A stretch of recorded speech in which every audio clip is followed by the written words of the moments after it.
Bien, bonjour à toutes et à tous.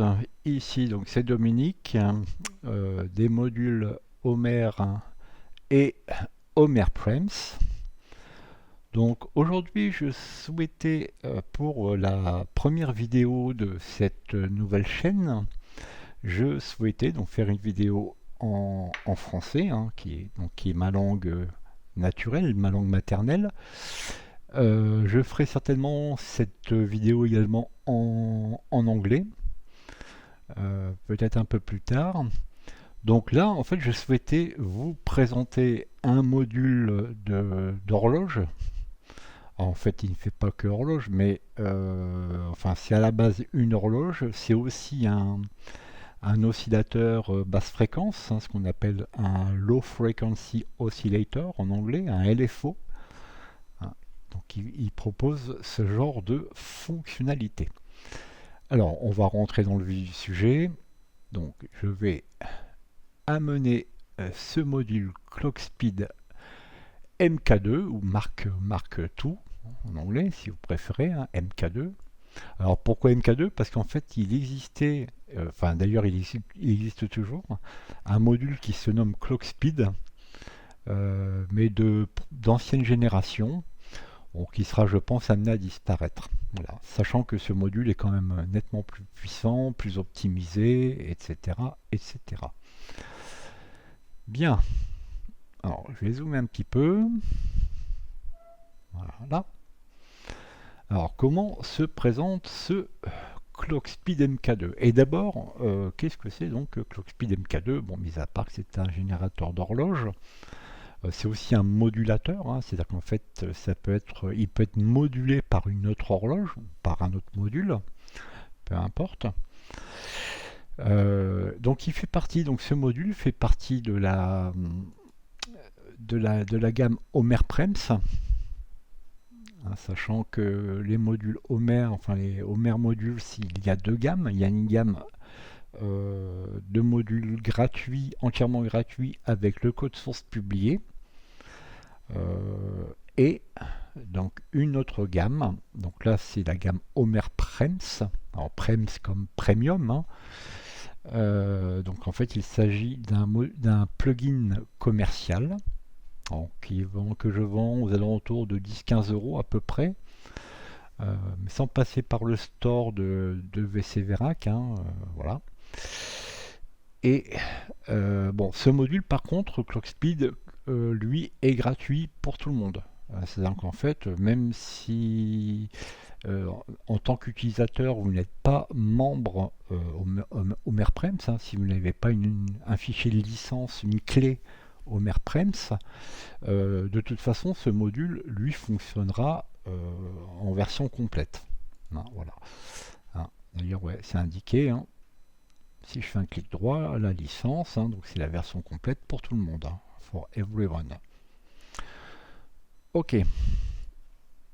Alors, donc ce module se présente sur la partie gauche, hein, c'est un peu ma convention. La partie gauche des modules, ce sont les entrées. Donc là, vous avez une entrée d'horloge. Bon, notamment si ce module est amené à être un module esclave, hein, donc c'est-à-dire piloté par un autre module d'horloge, un module maître, il serait donc connecté sur le port, sur le jack clock. Ensuite, vous avez une télécommande pour démarrer ou arrêter l'horloge. En fait, ça revient simplement en gros, à appuyer sur le bouton Start-Stop, hein, du module, sachant que quand la loupe est éteinte, bah, l'horloge est arrêtée. Lorsque l'horloge est démarrée, hein, vous voyez d'ailleurs que ça clignote un peu, ça bagote un peu sur la droite. Donc là, le module, en fait, lui, il est en train de fonctionner. Alors, donc, mis à part, donc, vous avez ensuite des entrées. Alors, les entrées, notamment les trois premières entrées, vous voyez qu'elles sont un peu différentes des suivantes. Elles sont paramétrables. Hein, c'est-à-dire que on peut donner un rôle différent à ce port d'entrée, à ce jack d'entrée. Donc là, il est configuré comme étant une entrée clock, mais ça peut devenir un CV1. La même chose pour le run, qui peut devenir un CV2, CV numéro 2. Et ici, il est en CV numéro 3 par défaut, mais on peut lui donner un autre rôle, notamment d'un recette, pour simplement réaligner tous les signaux. Notamment lorsqu'on fait des changements de fréquence, on arrive à des instabilités au niveau de l'horloge. Dans ces cas-là, il convient régulièrement d'envoyer un signal recette. Voilà. Bon. Donc là, vous avez toutes les entrées. Ensuite, à partir du 4 jusqu'au 8, ce sont des entrées CV pour moduler des paramètres spécifiques au module. Sur le côté droit, vous avez 8 sorties. C'est-à-dire qu'en fait, vous avez en gros 8 générateurs d'horloges complètement indépendants les uns des autres. Alors bien sûr, ils sont synchronisés dans la mesure du possible. C'est pas toujours possible. On verra ultérieurement pour quelles raisons. Alors par défaut, lorsque vous ajoutez un nouveau module dans le rack, par défaut les quatre premières sorties sont activées et les 4 dernières, donc le 5, 6, 7 et 8, avec la loupiote rouge allumée, ça signifie qu'ils ne sont pas actifs. Mais bien sûr, vous pourrez les activer. Ensuite, la partie centrale, c'est un écran tactile, donc qui fonctionne avec la souris. Il suffit de cliquer. Vous pouvez sélectionner des entrées de menu, par exemple. Global Setting. Voilà. Système info, par exemple.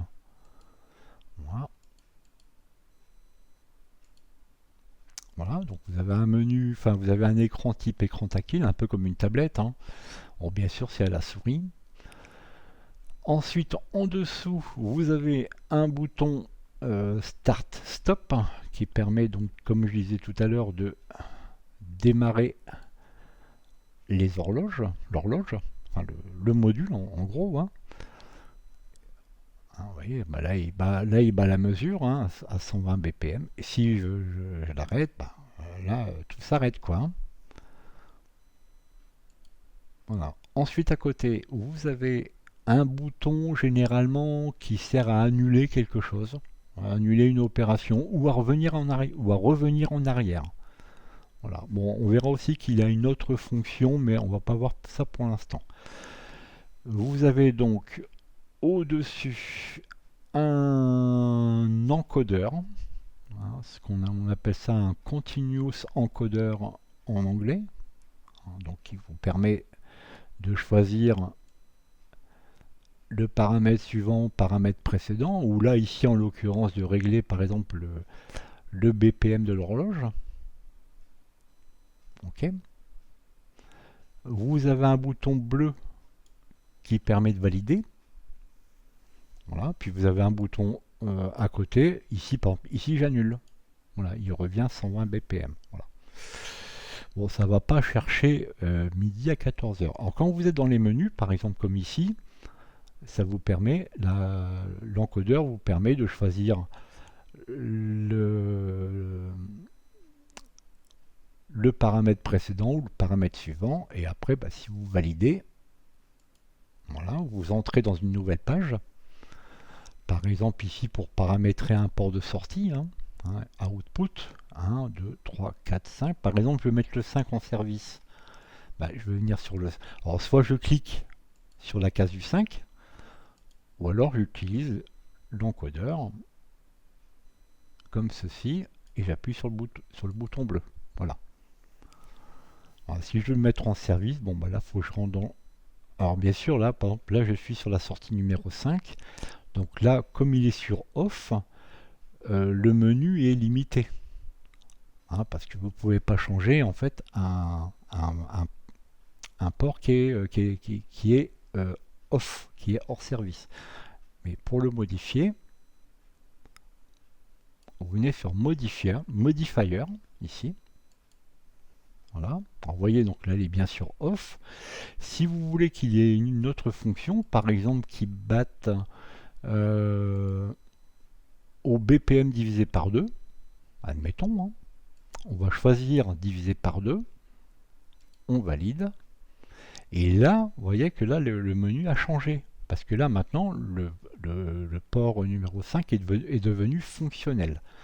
Bon, on reviendra un petit peu plus en détail par la suite. Et là, pour revenir en arrière, soit vous appuyez le bouton ici, ou soit vous cliquez dans la case en haut, ça vous permet de revenir en arrière. Sauf sur la sélection, là vous êtes obligé d'appuyer sur le bouton pour revenir en arrière. Alors il y a aussi une autre solution. Bon, ici c'est le port numéro 5, hein, vous voyez, qui est sélectionné là en l'occurrence par défaut parce que on vient de le mettre en service. Donc c'est le dernier port de sortie utilisé. Ici, pareil pour les entrées, le dernier utilisé ou clock s'il n'a pas encore utilisé parce que c'est le premier. Mais si vous voulez sélectionner par exemple les paramètres du port de sortie numéro 1, plutôt que de passer par le menu, vous avez un petit raccourci. Alors le raccourci, c'est en fait de cliquer sur la LED correspondante. Si vous cliquez sur la LED, par exemple là je clique sur la LED du port 1, là vous voyez vous arrivez directement sur le port numéro 1, sur le menu du port numéro 1. Et là je peux changer ces paramètres comme je l'entends. Alors, dans les paramètres d'un port de sortie, on a quand même pas mal de choses. D'abord, on a le modifier. Alors, le modifier, c'est quoi? Généralement, c'est un ratio. Hein. Donc, x1, bah, c'est une fois le BPM. Le BPM en cours du module. x2, bah, c'est 2 fois plus vite. 4 x 3, c'est 3 fois plus vite. Et ainsi de suite. Alors, vous pouvez naviguer bien sûr avec l'encodeur. Alors, sachant quand vous passez sur une valeur, la valeur sélectionnée, elle est prise en compte immédiatement pour le port concerné. Donc ici, en l'occurrence, le port numéro 1. Enfin, le port de sortie numéro 1. Alors, je vous fais un petit peu le... Donc ça, en fait, ce sont des ratios hein, qui sont fixes. Ici, donc là, il va battre à 47 fois plus lentement que le BPM. Hein. D'accord? Et il y en a d'autres. Hein. Vous voyez, la valeur la plus lente, en fait, c'est 16 384. Donc je crois que si vous mettez 120 BPM et 16 384, je crois que vous avez un battement tous les 11 jours, si je ne dis pas de bêtises. Voilà. Après, les valeurs ne sont pas choisies par hasard. Hein. Alors, vous voyez, ici, vous avez 9091 ou 8192. Mais vous ne pouvez pas sélectionner, choisir, par exemple, 9090. Hein, les valeurs sont imposées. Et donc là, vous avez bien sûr les diviseurs, hein, les diviseurs de BPM ou diviseurs de fréquence. Alors vous pouvez utiliser les flèches, hein, gauche et droite, en cliquant, hein, pour passer d'une page à la page suivante ou la page précédente. Ça permet d'aller plus vite. Voyez. Alors, à partir donc du X1, bah, X1 c'est la valeur du BPM ou la valeur de la fréquence en cours de l'horloge en fait du port concerné. Hein, ça n'affecte pas les autres ports. Hein. Je précise que chaque port est indépendant. Et là après, vous avez les multiplicateurs de fréquence à partir de 1,3 ou 1.3, 1.5, 2, 2.5, 2.6, etc., etc. Et ça va jusqu'à x192. Voilà, ici. Alors ensuite, vous avez des paramètres, hein, enfin en tout cas des modifiers qui sont dits utilitaires. C'est-à-dire que gate, il va comment ça s'appelle sur le port run, le module en fait va se mettre à battre la mesure quand il va recevoir un signal haut, un signal de type gate, donc un signal haut. Et dès que le signal retombe, par exemple à 0 volt, le battement s'arrête. Ok. Alors là, vous pouvez aussi lui dire, hop, tu démarres quand j'envoie un start. Alors c'est sur le port run. Hein. Pareil, quand je reçois un stop, enfin, en tout cas, quand je reçois un signal, toc, il s'arrête. Alors ça permet par exemple de contrôler des modules qui seront en cascade. Hein, on arrête un module pour démarrer par exemple un autre. Donc ici on a vu tout à l'heure, là le port il est off, donc là il envoie 0 volt. Hein. Là il se passe rien. Le port il est endormi. Alors après c'est cette valeur. Donc clock, run, CV3, CV4, CV5, CV6, CV7.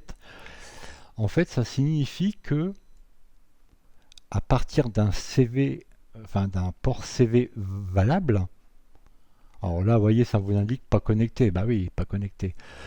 Mais ça vous permet, avec une tension précise, de venir choisir dans la liste n'importe quel modifier. Mais parmi la liste proposée, hein, attention. Hein, par exemple, là, vous avez 32X, 36X, mais vous n'aurez pas 34X. Hein, c'est 32 ou 36, c'est fromage ou dessert. Voilà, donc là, à partir de... Alors là, vous voyez, ici, vous êtes en rouge. Vous êtes en rouge parce que en fait, le port clock, il n'est pas configuré comme étant un CV. Hein, il est port clock, il n'est pas CV1. Hein, s'il était CV1, alors si je veux le mettre en CV1, je fais un clic droit sur le module. Vous voyez ici, input roles, hein, donc c'est les rôles en fait des ports d'entrée. Vous voyez, CLK CV1. Donc là, par défaut, il est défini comme étant un port qui permet de recevoir une horloge externe. Ça va par défaut. Mais si je veux qu'il devienne un port CV, je peux choisir soit en bipolaire, de moins 5 volts à plus 5 volts, ou soit en unipolaire, donc de 0 volts à 10 volts. Je vais prendre par exemple en bipolaire. Et là, vous voyez, ici, il est passé en CV1, là, il ne rouspète plus. Et ici, sur l'espèce d'étiquette, en fait, c'est un petit afficheur, genre afficheur LCD. Hein. Le fait de l'avoir passé en CV1, ça vous l'indique ici. D'accord ? Donc là, bien sûr, là, il devient utilisable en tant que CV pour venir, avec une tension, aller chercher une des valeurs jusqu'ici. Et tout ce qu'il y a devant, tout ce qu'il y a avant. Alors, c'est bien sûr la même chose pour le run. Hein. Vous voyez, bon, le run, là, il est configuré comme étant run. Mais je peux lui dire que le run, c'est pas le run, c'est un CV par exemple. Je peux le mettre par exemple ici en unipolaire. Et là, vous voyez, il est devenu CV3. Alors, je vais tout remettre comme c'était d'origine. Bon, je fais un init, hein, initialise. Voilà, là, il me fait une séquence de démarrage rapide. Et là, vous voyez, il s'est remis en clock, il s'est remis en run. Et lui, il s'est remis en CV3, hein, qui est par défaut. Alors, pour les ports d'entrée, vous pouvez évidemment choisir en cliquant sur la LED correspondante. Par exemple, le port CV3, je veux qu'il devienne non pas un CV3 mais un recette. Je clique sur la LED ou alors je clique sur le menu ici. Hein. Vous voyez, hein, ça revient au même. Mais je vais vous montrer en cliquant sur la LED. Hop, vous arrivez directement sur la configuration. Ça vous évite en fait de passer par les différents menus. Et ici, vous choisissez, soit si c'est un CV bipolaire, donc de moins 5 volts à plus 5 volts, un CV unipolaire, donc de 0 à 10 volts, ou si ça devient un port pour un port recette. Alors le port recette, en fait, c'est pour réaligner, hein, c'est un peu complexe à expliquer, mais c'est pour réaligner toutes les phases de chaque port de sortie. Alors ça réinitialise pas le module, hein, en fait, hein, c'est simplement pour réaligner tout le monde. Voilà. Alors, vous voyez, là, il est devenu un port. Alors il y a une croix ici, hein, vous avez des croix, bah, simplement parce que c'est pas configuré. Je vais mettre par exemple bah, un autre module, admettons. Alors généralement, tout ce qui est trigger, je le mets en bleu. Vous voyez, si je connecte le port recette, là, vous voyez comment ça s'appelle la croix, elle disparaît. Hein, parce que là, il est connecté. Hein, vous voyez, c'est chiant, c'est la belle, quoi. Vous voyez, là, je le déconnecte. Là, je reconnecte. Hein. Bon. Bien. Alors, vous pouvez bien sûr faire ça pour chaque port. Par exemple, le CV8, vous pouvez lui dire que c'est un bipolaire, moins 5 plus 5, un unipolaire 0 à 10, ou un bipolaire de moins 10 à plus 10. Oui, ça peut aller loin. Voilà. Puis en dessous, vous avez aussi une indication des ports qui utilisent déjà, par exemple, le CV8. Bon, là, c'est pas le cas, mais admettons,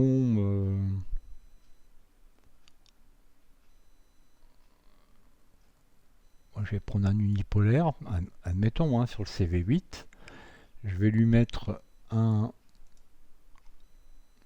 potard dessus. Alors là, j'ai dit que c'était en unipolaire, je le laisse en unipolaire. Alors là, c'est une modulation, hein, donc c'est en vert.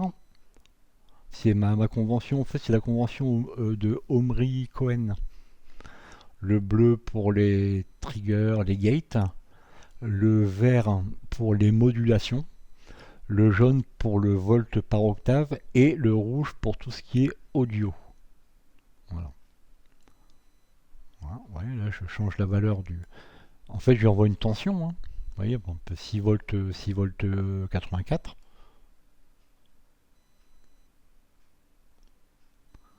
Voilà. Alors, sachant que là, le CV, évidemment, il n'est pas utilisé pour l'instant.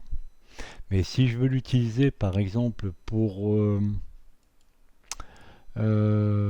changer le modifieur, ah bah oui, non, que le CV8, je peux plus. Mauvais exemple. Parce qu'en fait, ça c'est. Avant, il y avait CV8 ici, mais ça a été remplacé. Donc, bon, sachant qu'il reste quand même 7 CV pour le faire. Alors, CV7. Ah, là, je peux pas. Il faut que je quitte. Voilà, je vais le mettre en unipolaire. Ok, ensuite, je reviens. Et là, je lui dis, par exemple, bah ouais, c'est pas CV4, je vais prendre CV7. Vous voyez, connecté et la tension, elle est dans la plage correcte.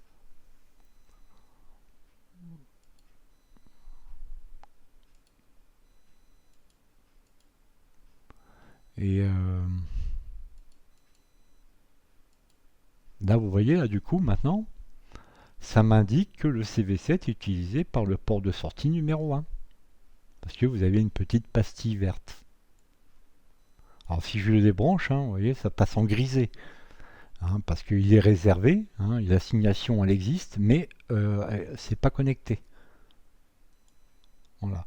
Et si par inadvertance le port est en dehors de la gamme, vous voyez, vous dépassez la tension, même ici, hein, ça passe en rouge. Hein, ça vous indique qu'il y a un problème. Hein. Généralement, le rouge, ça vous indique qu'il y a quelque chose qui ne va pas.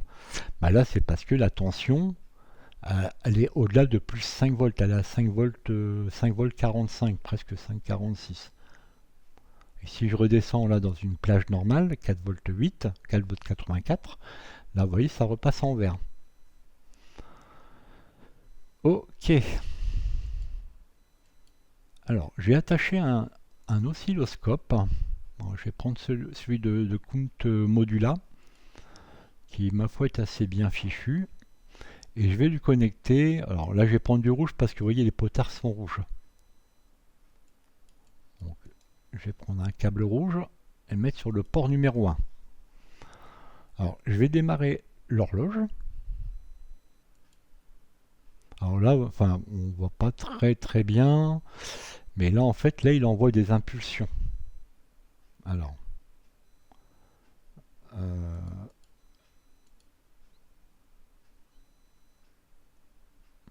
alors là, vous voyez, le ratio, il a 192. Parce qu'en fait, c'est lui qui décide. Alors, ça va jusqu'à 192. Hein. Bon, là, je l'ai mis en unipolaire. Hein, donc là, je vais de 1. Puisque c'est en unipolaire, c'est de 1 jusqu'à 192. Par tension. Vous voyez, par une tension, vous choisissez le ratio. Bon, je vais corriger ça. Je vais le mettre en x1. Donc là, voyez, bon, là si on regarde bien rapidement, on voit qu'il y a des impulsions qui traînent à intervalles réguliers. Bah, là, de toute façon, le module est réglé sur 120 BPM. D'accord. Donc c'est deux impulsions par seconde. Alors ce sont des impulsions qui durent 1 milliseconde. Hein. C'est dans le standard VC Verac. Hein.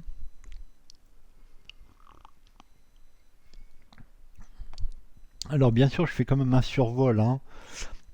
Donc là, il envoie des impulsions. Mais si je veux qu'il envoie autre chose que des impulsions, hein, des triggers, hein, ce qu'on appelle des triggers en anglais, triggers.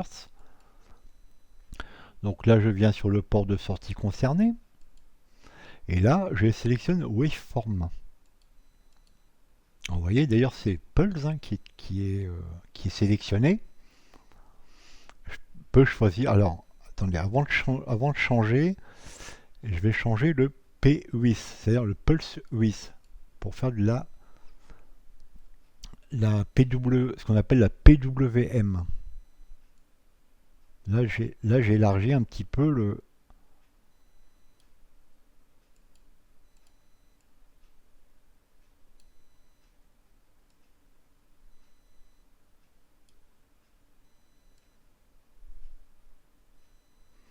Là, je fais du signal carré, ou presque. Voilà, si je fais un clic droit, il se met à la valeur la plus proche. Donc square, là, j'ai un signal carré. Alors, si je mets de l'audio dessus, ça va me faire un son genre Game Boy, quoi. Hein. Ça va me faire un chip tune. Hein, les consoles de jeux des années 80-90. Alors là, alors, à l'inverse, là, je peux envoyer des impulsions très longues et juste avoir des baisses à zéro que 1 milliseconde. En fait, ça c'est pour faire ce qu'on appelle des retriggers. Ça peut servir pour faire du retrigger. Et puis bien sûr, là vous avez toutes les valeurs intermédiaires. Hein. Hein, si vous voyez bien sur le scope. Voilà. Mais sinon, je peux aussi sélectionner une waveform différente, par exemple ici, une sinusoïde. Alors, je vais revenir dans Deform du coup, parce que là j'ai une demi-sinusoïde, si je mets à 0, là j'ai des sinusoïdes complètes. Alors vous voyez que là, elles sont en unipolaire entre 0 et 10 volts. Alors, si je prends amplitude ou V offset, l'un ou l'autre, peu importe, vous pouvez la passer en bipolaire, ici, en cochant cette case. Donc là, vous êtes en bipolaire, une amplitude de 10 volts, mais de -5 à +5. Alors vous pouvez changer le décalage. Hein. Par exemple, je peux me décaler vers le haut à plus de volts. Vous pouvez même aller très loin. Mais après, c'est écrété. Hein. C'est écrété à 10 volts. À plus 10 volts. Et pareil dans les négatifs. Hein. Voilà. Alors si je veux recentrer une valeur, hop, je fais un clic droit. Ouais, ça se remet sur une valeur entre guillemets une valeur logique. Alors bien sûr, ce paramètre-là, comme vous pouvez le constater, vous pouvez le moduler par un CV. Par exemple, ici j'ai le 7 qui est connecté. Voilà, je vais le moduler par le 7. Là, je module en fait le voltage offset. Hein, donc le décalage, ou en tout cas le point de référence. Au lieu que ça soit 0, là c'est le CV qui... Alors bien sûr, le CV se base par rapport à la valeur indiquée ici, et il va ajouter ou retrancher quelque chose. Je vais le passer en bipolaire. Vous voyez, ça peut être en plus ou en moins par rapport à la valeur que j'ai indiquée, enfin que j'ai sélectionnée ici. Bon, là je vais décocher, pas la peine de le laisser. Alors, en plus de ça, vous pouvez changer la phase du signal, donc le mettre en phase, comme c'est le cas ici. Vous pouvez après faire des décalages en avance ou en retard. Enfin, en tout cas, pardon, en avance par ici ou en retard en mettant... Alors, ce sont des angles, hein, mais bon, une face, ça se représente toujours par un angle. Donc ici, un angle en degrés. Hein, donc vous pouvez aller jusqu'à plus 180 degrés. Donc c'est une opposition, ça vous ferait une opposition de phase. À moins 180 degrés aussi. Évidemment, après vous pouvez choisir toutes les valeurs que vous voulez. Entre moins 180 et plus 180 hein, pour le décalage de la phase. Pareil, un clic droit, vous voyez, vous le remettez par exemple ici en phase. Donc ça correspond à 0, 0 degré. Et bien sûr, c'est modulable. Hein. Vous pouvez moduler par CV4, CV5 et CV6. Non, pardon, par un CV. Soit CV4, CV5, CV6, CV7 ou CV8. Hein. Là, seul le CV7 est connecté. Hein.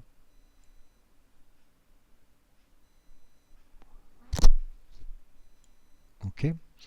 Par contre, vous ne pouvez pas choisir. Alors, vous pouvez le sélectionner, mais il ne sera pas pris en compte. Parce que là, le port clock, il est en tant que port clock et il n'est pas déclaré en tant que CV. Hein, vous voyez, ça vous indique not CV. Ok. Pareil pour le run, parce que là, il est configuré en run. Et pareil pour le RST. Par contre, si je change de RST en tant que CV unipolaire, là c'est bon. CV3. Hein. Ah oui, j'ai mis en... Qu'est-ce que j'ai mis hein CV3, bah oui, pourtant c'est bon. Pourquoi est-ce que c'est en rouge? Ouais, parce que je l'ai mis en unipolaire. J'aurais dû le mettre en bipolaire. Pardon. Ah oui. Voilà. Parce qu'en unipolaire, si vous mettez une valeur négative, il vous dit hey, non, non, c'est pas bon. Hein, il vous prévient quand même. Comme là, je dépasse plus 5 volts, passe en rouge. Et dans l'autre sens, là, je dépasse le moins 5 volts, ça passe en rouge également, pour dire qu'il y a quelque chose qui n'est pas... Alors, dans ces cas-là, il prend moins 5 volts, il prend la valeur la plus proche. Mais il vous informe quand même qu'il y a une anomalie. Certains modules, par exemple, si vous êtes en dehors de la gamme, il ignore dans ce cas, il ignore le CV. Bon, c'est pas à mon avis ce qui est plus judicieux, mais bon. Après, chacun fait ce qu'il entend. Hein. Ok, bon, ça je vais le décocher. Ça pour l'instant, je vais mettre sur le CV8, de toute façon il n'est pas utilisé. Donc, et vous voyez, là, comme j'ai débranché le CV3, hein, là du coup, j'ai une croix me disant que, attention, c'est pas connecté.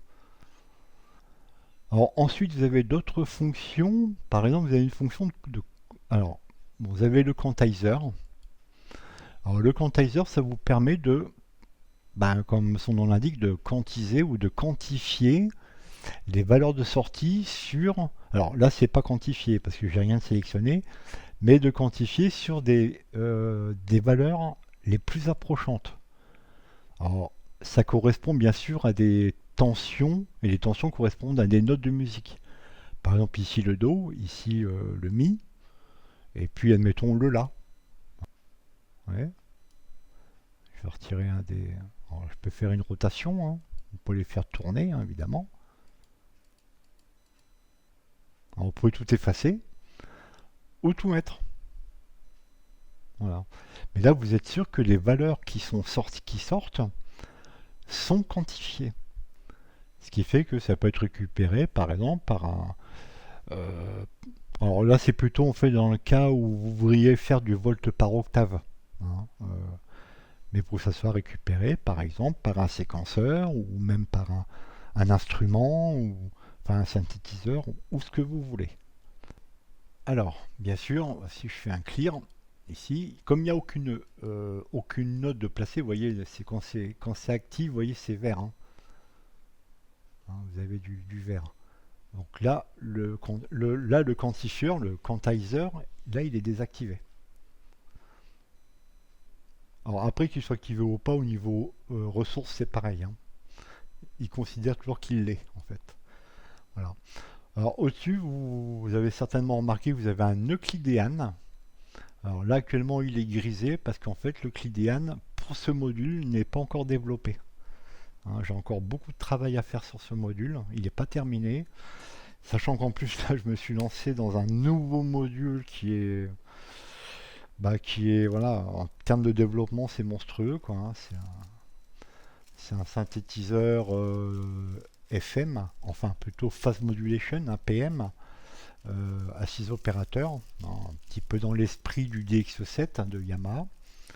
Même si ça sera pas un DX7, hein, je ne vais pas reproduire Dixid ou Chipsynth au PS7 ou le Arturia DX7V, hein, ou DX7.5. Enfin, pas si c'est V ou 5. C'est pas non, c'est pas l'objectif en tout cas, c'est pas l'objectif dans un premier temps. Après, je ne dis pas que c'est voilà, rien n'est impossible, hein. Mais dans les modules, j'ai toujours du travail. J'ai même des modules plus anciens où il faudrait par exemple que je termine la doc. C'est le cas par exemple du module RK. Oh, je me rappelle même plus du nom. Euh, je me souviens plus du nom. Ah, j'avais adoré développer ce module. C'était un module en plus inspiré avec l'autorisation de la société 4MS. Euh, J'avais développé ce module. Il fait partie des modules gratuits avec même le code source, hein, sur GitHub. Hein. Sur GitHub, il y a le code source. Euh, RKD. Voilà, RKD, puis son petit expandeur, le break. RKD BRK. Enfin bref, j'ai toujours, donc là j'ai la doc à terminer sur ce module. Le module lui-même il est fini, hein, mais j'ai le PDF à terminer. J'ai d'autres modules, notamment le Matrix que je dois finir. Là par contre c'est un peu plus ardu. Alors, il fonctionne très bien en voltmètre, il fonctionne bien en CV tuner, etc. Mais j'ai encore beaucoup de choses à faire dessus. Je n'exclus pas peut-être de rajouter une fonctionnalité, genre un rescaler ou un truc comme ça. Bon, après à voir, hein. Voilà. Et après c'est pareil, je dirais dans les. Alors le module Frose que j'ai développé pour. Donc là c'est dans la gamme Homer Prems. Donc là c'est un séquenceur 16 pistes, pardon. Enfin 15 pistes et une piste d'accent. 64 pas. Enfin bon, c'est celui-ci, hein. Voilà, c'est ce module-là. Alors lui, le module est terminé. Il est fonctionnel. Ces expandeurs, hein, donc les modules qu'on met à gauche ou à droite, c'est pareil, ils sont opérationnels. Simplement que je fasse des vidéos tuto parce que c'est nécessaire, quoi. Voilà, c'est un peu aussi l'objectif de cette nouvelle chaîne. Après, bon, voilà, c'est pas moi l'objectif, c'est pas de me faire de toute façon, c'est non sponsorisé, hein, donc déjà, c'est pas de me faire du fric ou quoi que ce soit, hein. Moi, je fais ça d'abord pour mon plaisir. Après, il est vrai que le plugin Homer Prems, je le commercialise, hein. Donc, actuellement, il a 12 euros. Il risque peut-être de passer à 15, mais il ira pas au-delà de 15. Et encore, c'est même pas certain. Généralement, quand il y a des périodes de Black Friday, le prix descend à 9 euros ou un truc comme ça. Voilà, j'essaie quand même de rester raisonnable. Hein, c'est pas... Et puis de toute façon, je n'en vis pas. Hein. Par contre, bah voilà, si je parviens à vendre quelques licences, bah, ça me permet par exemple d'acheter un plugin VST ou voilà, c'est. Mais bon, je n'en vis pas. Hein, je n'ai pas ma Mercedes encore, hein, ni ma Ferrari. Hein. Bon, voilà, c'était une petite parenthèse. Bien. Alors là, je vous ai montré tout ou non, parce qu'il y a tellement de choses à montrer. Alors, dans les waveforms, vous avez aussi le triangle. Alors, sachant que le triangle, enfin ici c'est une dent de scie, mais une dent de scie c'est un triangle rectangle. Donc en fait c'est une forme particulière d'un triangle. Alors si maintenant je veux modifier la tête du signal, je vais dans Tilt, ici. Alors vous voyez ici ça m'indique que c'est une rampe down. Voilà, après je peux choisir toutes les valeurs un petit peu intermédiaires. Ici c'est même un triangle pur, un triangle isocèle, qui peut être équilatéral, mais un triangle équilatéral, c'est par définition une forme particulière d'un triangle isocèle. Bon, je vais pas faire un cours de maths. Hein. Pas, c'est une passion les maths, hein, mais bon, voilà. Bref. Ah, ici, vous pouvez par le tilt, en fait, en gros, c'est le, vous faites pencher le sommet du triangle. Hein, ça s'appelle le tilt. Alors, vous voyez qu'à chaque fois, en plus, c'est contextuel. Hein. Donc ici, j'ai une rampe, donc c'est une dent de scie, hein, une SA ou une SAOTOS. Une dent de scie, là, par contre, c'est en front montant. En ramp up. Alors qu'ici, elle est en ramp down. Ok. Alors ce paramètre, évidemment, là encore, hein, vous voyez, vous avez CV avec les CV ici, pour cocher. Hein. Je veux que le module pardon, je veux que le CV numéro 4 me module ce paramètre en particulier pour avoir des effets, voilà, tel ou tel effet, bah, c'est possible. Hein, voilà, hein, c'est pas. Par contre, vous pouvez mettre qu'un seul CV par paramètre. Mais un CV peut piloter plusieurs paramètres. Hein, ici, par exemple, en l'occurrence, le CV4, il peut moduler ce paramètre-là, mais aussi un autre paramètre d'un autre port, par exemple. Ou même un autre paramètre du même port. Hein, peu importe. Hein. Mais vous ne pouvez pas dire je module celui-là avec un CV3 et un CV4. C'est soit CV3, soit CV4, CV8, enfin bon, voilà. Vous avez quand même pas mal de latitude là-dessus.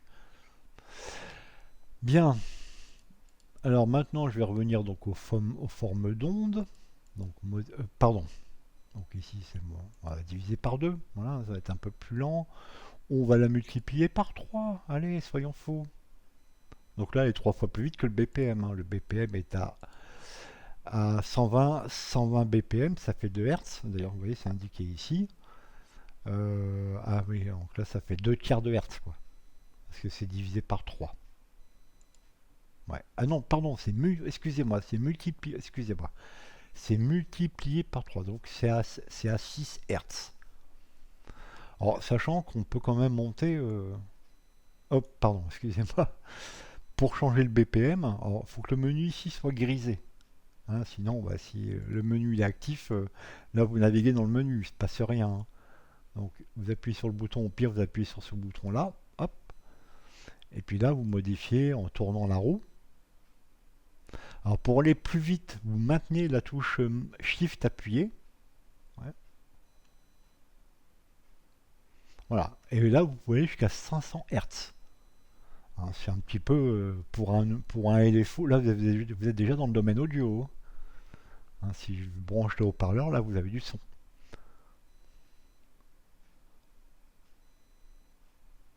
Alors au-delà de je sais plus combien, à partir de 15 Hz, vous voyez, à partir de BPM 900, enfin au-delà quoi, vous passez à 15 Hz et là vous passez de BPM à Hz automatiquement. Et le minimum, hein, vous pouvez choisir, c'est 1, ce qui fait 0,02 Hz. Alors pendant que vous modifiez, admettons je vais mettre 48, pendant que vous modifiez, pendant que vous modifiez, tant que c'est jaune, si vous appuyez ici, hop, ça vous le restaure. Vous annulez la modification. Par contre, par exemple, pour le BPM, il y a une validation automatique. Donc vous voyez, si admettons je mets 100, 105 BPM, hop, c'est applicable tout de suite, hein. Si je ne fais rien, vous voyez, le paramètre il se valide tout seul. Alors ça, vous pouvez changer la durée, vous pouvez le changer dans auto-validation. Oh, pardon, je reviens en arrière. Depuis le menu principal, vous allez dans Global Settings, Auto Validation Delay. Et là, vous pouvez choisir, vous avez trois valeurs, 2 secondes, 3 secondes ou 5 secondes. Par défaut, c'est 3 secondes. Bon, si vous trouvez que 3 secondes, c'est un peu trop rapide, bah, vous mettez 5. Voilà. Par contre, maintenant, je ne l'ai pas mis dans le... Pas la peine de le mettre en double, ça sert à rien. Bon, après, cela dit, ça, vous les avez également à l'écran, hein. Mais là, bon, vous les avez aussi dans le menu clic droit, ça permet de peut-être de le faire plus rapidement. Vous voyez, c'est pareil, si vous voulez pas, dites moi je veux pas les BPM, je veux que des Hertz, comme ici par exemple. Faites un clic droit.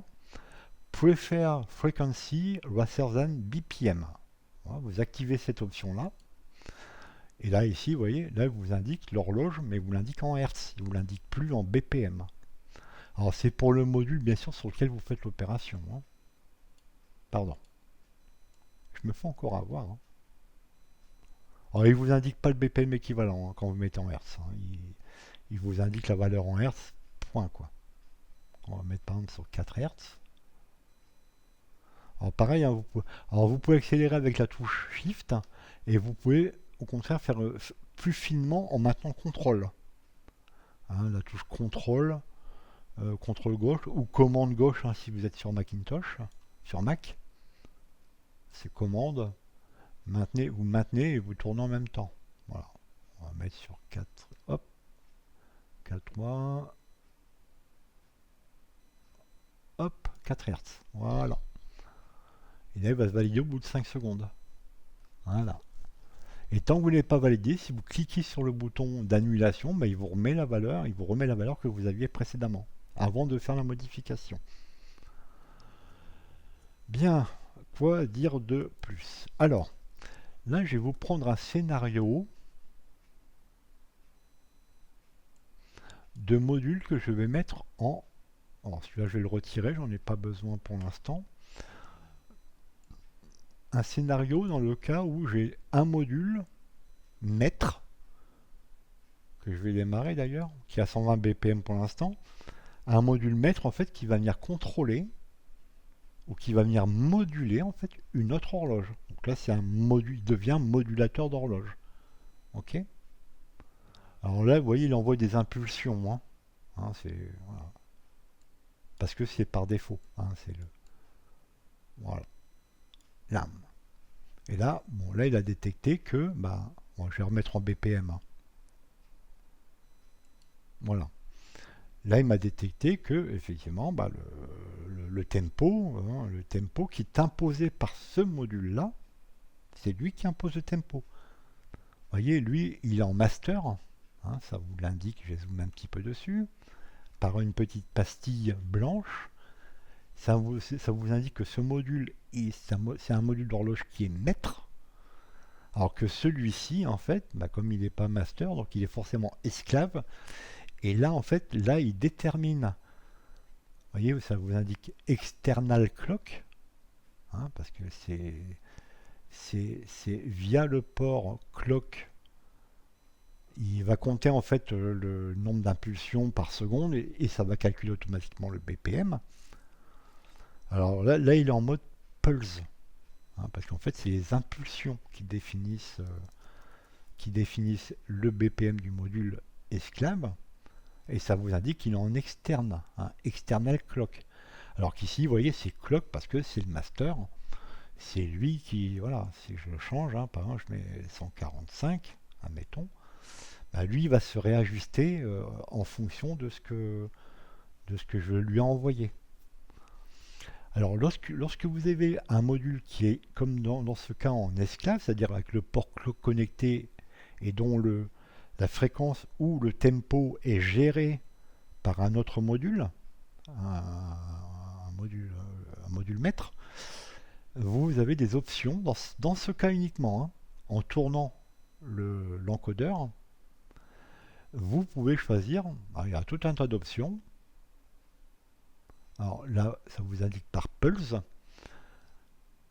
Alors ensuite, vous avez des résolutions qui se mesurent en PPQN, hein, c'est Pulse Per Quarter Note.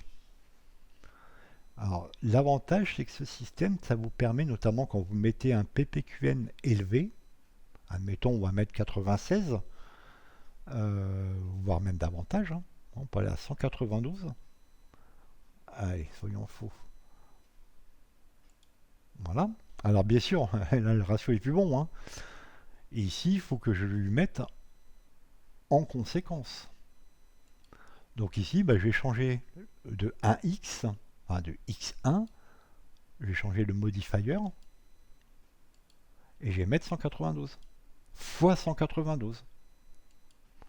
Alors vous voyez, malgré tout, c'est pas stable.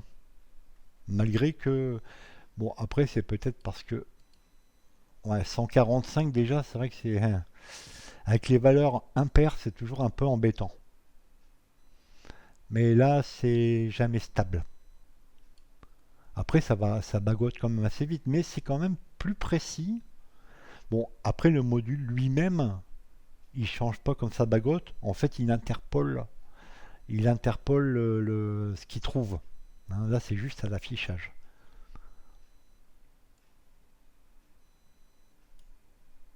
Après, ça dépend des fréquences, hein, ça dépend des tempos. Là, vous voyez, là, c'est stable. Voilà. Mais là, j'ai dû pousser, par contre, ce module à envoyer le BPM, mais 192 fois plus vite. Parce qu'ici, j'ai mis un PPQN à 192. Si je mets, par exemple, au mettre 192, je vais mettre, par exemple, 32. Alors, par défaut, je crois que c'est 4. Non, par défaut, c'est 1. En fait, il compte par impulsion. Et là, bien sûr, alors j'ai mis combien? J'ai mis 32. 32, donc ici, je vais mettre 32 fois. Voilà, il est là, hein.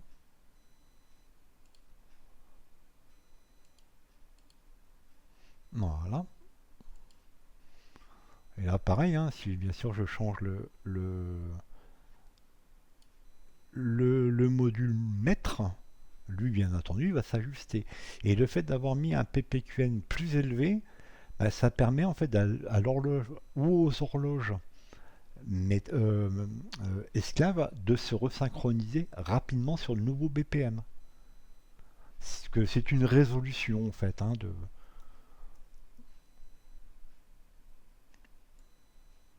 Alors maintenant, il y a une autre façon de faire, hein, c'est de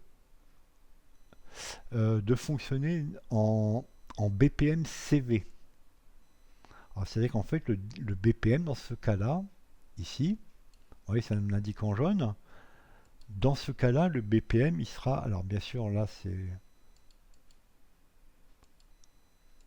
On va déjà le mettre en AX parce que c'est vrai que je vais même l'arrêter pour l'instant, provisoirement. Donc là, en BPM CV, ça signifie que le BPM de ce module va être contrôlé en tension par le port clock. Alors, en l'occurrence, 0 volt. Si vous envoyez du 0 volt, ben 0 volt correspond à 120 BPM. Si vous envoyez 1 volt, ben plus 1 volt, ça fera 240 BPM. Si vous envoyez 2 volts, ça fera 480 BPM. Vous voyez, à chaque fois, ça double. Hein, dès que vous incrémentez en fait le voltage, la tension de 1 volt, ça vous double le tempo. Et à l'inverse, si vous envoyez du moins 1 volt, bah, vous passerez de 120 à 60. Si vous envoyez du moins 2 volts, vous passerez de 60, enfin, ou de 120, vous passerez à 60, vous passerez à 30. Si vous envoyez moins 3 volts passera à 15. Et après, ça sera 7,5. Mais les modules ne gèrent pas 7,5, ils gèrent soit 7, soit 8. Voilà. Hein. Etc., etc. Alors, dans ce cas-là, pour que ça fonctionne, il faut que je lui indique ici, au module mètre, qu'il faut que j'envoie une tension et pas des impulsions. Alors, dans ce cas-là, je vais sur la dernière page, ici, et je prends BPM-CV. Ça signifie que pour le port numéro 1, hein, ici, j'envoie une tension constante. C'est-à-dire que le module ne va pas battre la chamade. Vous voyez, les autres, elles clignotent, mais pas lui. Ok. Ce qui fait que si maintenant je change le BPM de ce module, ici ça va changer. Alors là ça va pas marcher. Ça va pas marcher parce qu'il faut que les tensions en fait elles soient en bipolaire. Alors je reviens dans la sortie 1. Là je vais dans V7 par exemple. Je laisse à 0 volts. Par contre il faut cocher la case bipolaire. Parce que sinon il va prendre que les valeurs entre 0 et les valeurs positives, mais il ne prendra pas les valeurs négatives. Donc il n'enverra pas de valeur négative sur le port. Donc lui recevra, ça sera 120 BPM minimum. Donc si vous cochez cette case là, par contre, ça va résoudre le problème. Vous voyez, là, vous passez à 109 parce que la tension, elle est à moins. Oh, on voit pas très bien, c'est pas. On va mettre un petit voltmètre. Un câble de la même couleur. Vous voyez, moins 0,14 volts. Bon, ça correspond à 109 BPM. Ok.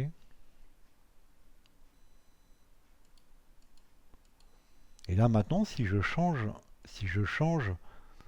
le BPM, la fréquence, ça s'ajuste automatiquement et immédiatement surtout sur le ou les modules qui sont derrière, qui sont les modules esclaves.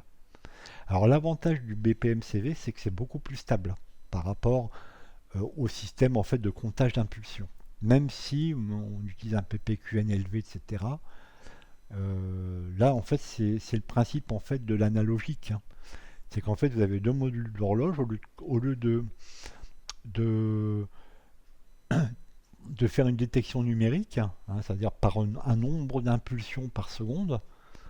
Là, il fait une détection de façon analogique, sachant que lui, il envoie une tension, et par rapport à la tension en question, bah, il s'ajuste automatiquement.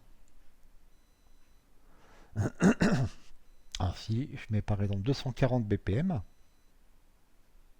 là vous avez 1 volt. C'est un petit peu le même principe que du 1 volt par octave, hein, sur notamment les entrées de modules genre un oscillateur, un synthé, enfin bon, peu importe. Mais ça fonctionne exactement sur le même principe. C'est 1 volt, enfin pardon, c'est 0 volt pour 120 BPM et après vous doublez le nombre de BPM pour chaque volt. Ou vous le divisez par 2 pour chaque volt en moins. Vous voyez, bon là j'ai mis 1 volt, là, lui il reçoit 1 volt, il n'y a pas de souci. Maintenant à l'inverse, si je descends, je vais m'appuyer sur Shift, je descends par exemple à 60 BPM, lui maintenant il envoie moins 1 volt. Ce qui fait qu'il s'ajuste tout de suite. Dans tous les cas, il s'ajustait immédiatement.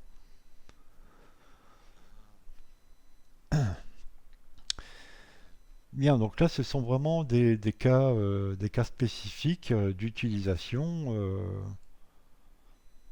de ce module Clock Speed. Alors après, bien entendu, rien ne vous empêche de connecter un module Clock Speed en tant que module esclave, de le connecter à un module d'un développeur différent. Hein. Si vous voulez par exemple mettre le clockid c'est de impromptu modular, si je ne dis pas de bêtises. Le développeur c'est Marc Boulet. Si jamais tu regardes cette vidéo, Marc, bah, je te salue bien. Voilà, ami québécois. Euh, Rien ne vous empêche de contrôler un module ClockSpeed par un module par exemple comme Clockid, ou à l'inverse, un module ClockSpeed peut contrôler un module Clockid. Hein, c'est pas fermé, hein, c'est pas un écosystème fermé, hein, loin de là. C'est pas le but hein, de toute façon. Bien, alors je vais retirer ça, le voltmètre. Là, je vais juste vous présenter, pas dire pour terminer la vidéo, mais pas loin. Je vais vous présenter l'expander. Ce module ClockSpeed dispose d'un expander qui s'appelle KX, voilà, ici. Alors vous allez voir que dès que je vais le connecter, enfin dès que je vais le coller, dès que je vais le coller, attends, je vais même changer le modèle spécial, juste pour moi faire la démo. Dès que je le connecte, déjà il prend la même couleur, enfin il prend le même modèle hein, automatiquement. Alors évidemment, hein, si je le change en cours de... hein, allez, je refais une petite démo, par exemple je vais prendre Dark Signature. Vous voyez, bon là tant qu'il n'est pas collé, ils ne communiquent pas, hein, donc ils ne se connaissent pas. Hein. Mais si maintenant je le colle, hop, il prend la même couleur, il prend les mêmes écrous, les mêmes connecteurs, etc. Enfin bref. Mais surtout ce qui est plus intéressant, c'est que lorsque vous le connectez, vous le collez dessus, automatiquement les trois ports, vous voyez, qui étaient clock, run et qui étaient CV3, mais si ça avait été un recette, ça serait pareil. Je vais refaire la démo. Bon, je vais le faire d'ici. Allez. Alors, je clique sur la LED, hein, CV1. External Clock Input. Vous voyez, CLK. CV2. Run Stop Toggle. Et CV3. Recette. Un recette input. Ok. Dès que je colle le module, hop, automatiquement, il bascule en CV1, CV2, CV3. Bah, pour la simple et bonne raison, c'est que le clock, le run et le recette, vous l'avez ici. Comme ça vous donne, ça vous offre 3 CV, 3 entrées CV, 3 entrées de modulation supplémentaires. Ok. Alors, sachant que lorsque vous connectez le module, vous voyez, vous avez un menu supplémentaire, hein, le KX Expander. Et vous pouvez même changer le rôle du port run. Soit c'est pour on-off, plonk tu démarres, plonk tu t'arrêtes, ou alors c'est tu démarres tant que le niveau à l'entrée est à 10 volts. Dès que tu repasses à 0 volts, plink, tu t'arrêtes. Hein, c'est run while high gate. Hein. Sinon, toggle, c'est une bascule. Hein, c'est un interrupteur hein, on-off. Hein. Voilà, après, bon, ça c'est pour les assignations. Alors là, je vais pas rentrer dans les détails. Là, je pense que je ferai plutôt une vidéo dédiée. En fait, c'est pour le quantizer. Vous pouvez faire des assignations sur ces deux ports. Et là, c'est spécifique au quantizer. C'est en fait des pré-offsets. Mais je ne vais pas rentrer dans les détails à ce niveau-là.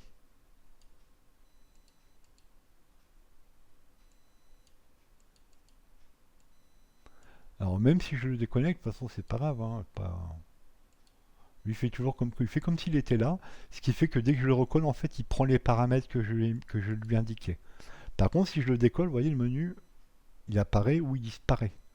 Mais si je suis dans le menu, il m'envoie pas balader quoi.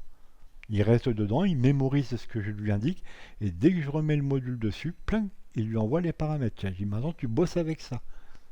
Ok. Bien. Ben, écoutez, je pense on a fait quand même un bon petit tour. Bon, je retire l'expander, on n'a plus besoin. Alors sinon, il y a une particularité également. Bon, ça, je l'avais ajouté en fait. C'est par rapport au port numéro 8.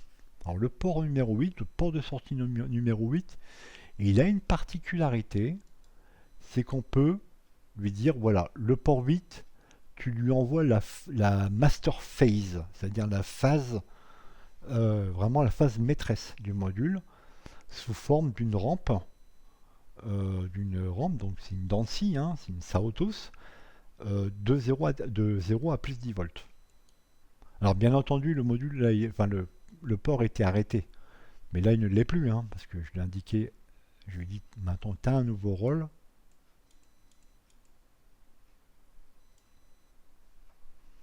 Alors bien sûr, je vais retirer celui-ci, histoire qu'on voit bien. Voilà. Hein, alors par contre, c'est pas paramétrable, hein, il envoie une. En fait, c'est la phase maîtresse, la master, hein, la master phase, qu'on appelle souvent phasor. Hein, on voit souvent ça pendant la synthèse FM, le mot phasor, P-H-A-S-O-R. En gros, c'est la phase principale, on va dire ça comme ça. Et ça peut être utile, par exemple, pour aller piloter un autre module. Voilà. Et vous voyez, dans ce cas-là, ça clignote en mauve. Alors bien sûr, si je le remets en. Oui, c'est coché, hein. Là, je le remets en fonctionnement normal, mais comme il était sur off, il se remet sur off. Ok. Alors ici, vous avez View CV Assignments Matrix. Alors là, effectivement, comme j'ai pas de CV assigné, je vais en mettre un par exemple. Je vais reprendre tous les modules.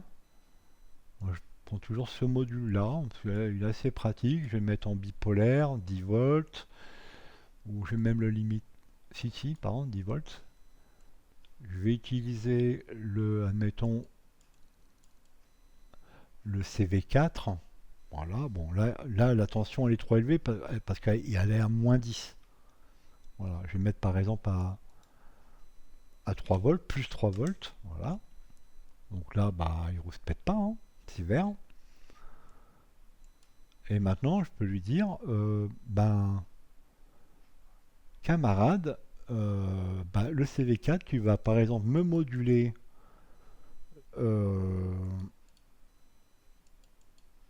voilà, il est en triangle, tu vas me moduler le tilt du triangle. CV4. Je coche CV4. Bon, c'est un peu bête si je vais. Port numéro 1. Je vais mettre la même couleur. Oui, là c'est le CV qui vient modifier en fait le tilt de l'onde triangulaire. Ok.